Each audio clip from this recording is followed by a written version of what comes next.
మీరు ఎన్నడూ విని ఉండని ఈస్టర్ సందేశం. ప్రభువైన యేసుక్రీస్తు చెప్పినట్లే సమాధిలో నుంచి తిరిగి లేచాడు. మన దేవుడు అబద్ధాలు, మోసపు మాటలు, ఎవరినో నమ్మించే మాటలు, గొప్పలు చెప్పుకునే వ్యక్తి కాదు. ఆయన సమాధిలో నుంచి తిరిగి లేస్తానని నొక్కి మరీ చెప్పాడు. అదే ప్రకారంగా మూడో రోజు సమాధిలో నుంచి లేచాడు. ప్రియ సహోదరి సహోదరుడా, నీవు మాటపై నిలబడుతున్నావా? నీ తోటి వారికి, నీ స్నేహితుల వద్ద ఇచ్చిన మాటను నిలబెట్టుకుంటున్నావా? సమస్య వచ్చినని నీకు తెలిసిన వారి వద్ద అప్పుగా డబ్బులు తీసుకున్నావు, లేక అవసరమని నీ పొరుగువారిది ఏదో ఒక వస్తువు తీసుకున్నావు. తీసుకునేటప్పుడు నీ ప్రవర్తన ఎలా ఉంది? తీసుకున్న తర్వాత నీ వ్యక్తిత్వం ఎలా ఉంది?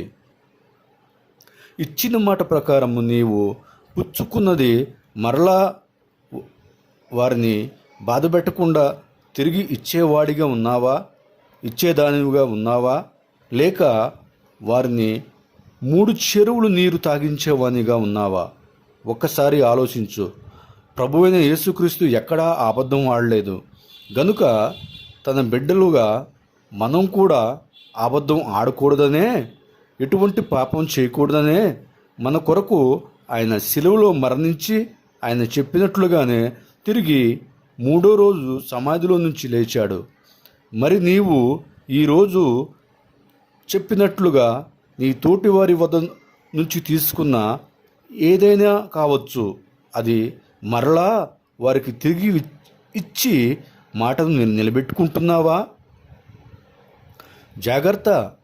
దేవునికి కావాల్సింది మాట నిలబెట్టుకునేవారు, కానీ మాట తప్పేవారు కాదు. నీవు ఈరోజు మాట తప్పుతున్నావంటే దేవునికి వ్యతిరేకంగా జీవిస్తున్నావని అర్థం. ఆయనకు కోపాన్ని పుట్టిస్తున్నావనే సత్యాన్ని మర్చిపోవద్దు. ఒకవేళ ఇప్పటి వరకు ఇచ్చిన మాటను నిలబెట్టుకోక నీ చుట్టుప్రక్క వారిని, నీ తోటి వారిని, నీ స్నేహితులను, నీ బంధువులను, నీకు తెలిసిన వారిని కన్నీరు పెట్టించినట్లయితే ఈస్టర్ పురస్కరించుకొని మాట ఇచ్చి తిరిగి లేచిన యేసుక్రీస్తును జ్ఞాపకం చేసుకొని ఆయన పాదాల వద్ద క్షమాపణ అడిగి, ఇప్పటి వరకు ఎంతమందికైతే మాట ఇచ్చి ఆగిపోయావో తిరిగి వారి వద్దకు వెళ్ళి ఇచ్చిన మాటను నిలబెట్టుకోవాలని ప్రభువైన యేసుక్రీస్తు ఆశపడుతున్నాడు. మరి ఆయన ఆశను తీరుస్తావా, లేక యేసు ఆశను భంగపరిచి కష్టాలు పాలవుతావో? అంతా నీ ఇష్టం. ఆయన ఇక్కడ లేడు, తాను చెప్పినట్లే ఆయన లేచి ఉన్నాడు. మత్తయి 28:6 వచనం. యేసుక్రీస్తు సమాధిపై విజయం సాధించాడు. ఆయన బిడ్డలుగా మనం కూడా ప్రతి సమస్యపై విజయం సాధించేవారిగా ఉండాలి. అంటే విశ్వాసంతో ముందుకు సాగాలి.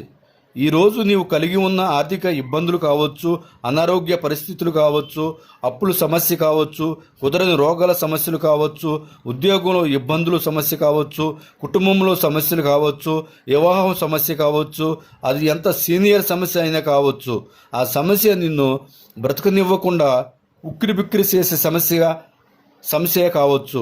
దేవుని బిడ్డలుగా మనం ప్రతి సమస్యపై విజయం సాధించేవారిగా ఉండాలి, కానీ ఓడిపోయేవారిగా ఉండకూడదు, పడిపోయేవారిగా ఉండకూడదు. నీ సమస్యపై నీలో అవిశ్వాసం దాగి ఉందని అర్థం. ప్రభువైన యేసుక్రీస్తు ఈ లోకానికి ఎందుకు వచ్చాడో తెలుసా? నీలో ఉన్న పాపాన్ని, నీలో ఉన్న అవిశ్వాసాన్ని తీసివేసి పరిశుద్ధునిగా చేసి ఆయనలాగే ప్రతి దానిపై విజయం సాధించాలని, నీ ఎదుటి వారికి నీవు ఒక మోడల్గా, మాదిరిగా ఉండాలని. అందుకే కదా కష్టాలు నష్టాలు వచ్చినా వాటి నుంచి ఈజీగా బయటపడాలని నీ కోసం, నా కోసం ఆనాడు సిలువ భారం భరించి సమాధి చేయబడి ఇచ్చిన మాట ప్రకారము మూడో రోజు తిరిగి లేచి మన చేతికి విజయాన్ని అప్పగించాడు. సమాధి ముందర ఉండి రాయి దుర్లింపబడి ఉండుట చూసి లోపలికి వెళ్ళిరి, గాని ప్రభువైన యేసు దేహము వారికి కనబడలేదు. యేసుక్రీస్తు మరణానికి భయపడలేదు. ఈరోజు నీకున్న సమస్యను బట్టి చనిపోతానేమోనని భయపడుతున్నావు. నీకున్న కుదరని రోగాన్ని బట్టి మరణిస్తానేమో అని.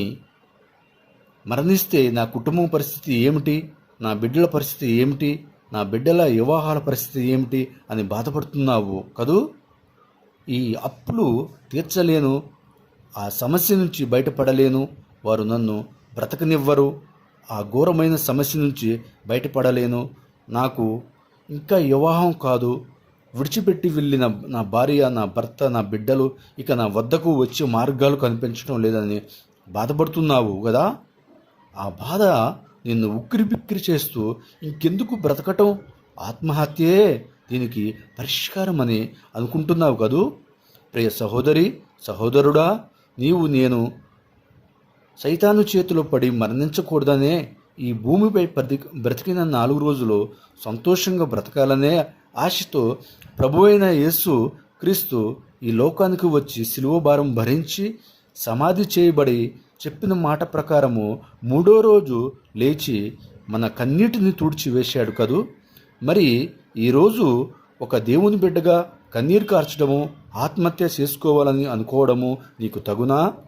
ఆయన సమాధిలో నుంచి లేచింది దేనికో తెలుసా? ఈ లోకంలో జీవించినంతకాలము నేను బాధపడకూడదనే, సంతోషంగా జీవించాలనే. అలాగే ఈస్టర్ను పురస్కరించుకొని ఈనాటి నుంచి అయినా సరే చనిపోతే బాగుండు అనే ఆలోచన తీసి పక్కన పెట్టి మరణించి తిరిగి లేచిన ప్రభువైన యేసుక్రీస్తు చేతిలో నీ యొక్క సమస్యను పెట్టి విశ్వాసంతో ఈ లోకంలో ఆయన నడిచిన అడుగుల్లోనే నీవు నడుస్తూ ప్రతిదినం పరిశుద్ధంగా జీవించాలని దేవుడు కోరుతున్నాడు. ఆయన మృతుల్లో నుండి లేచి ఉన్నాడు. ఆయన శిష్యులకు తెలియజేయుడి. మత్తయి 28:7.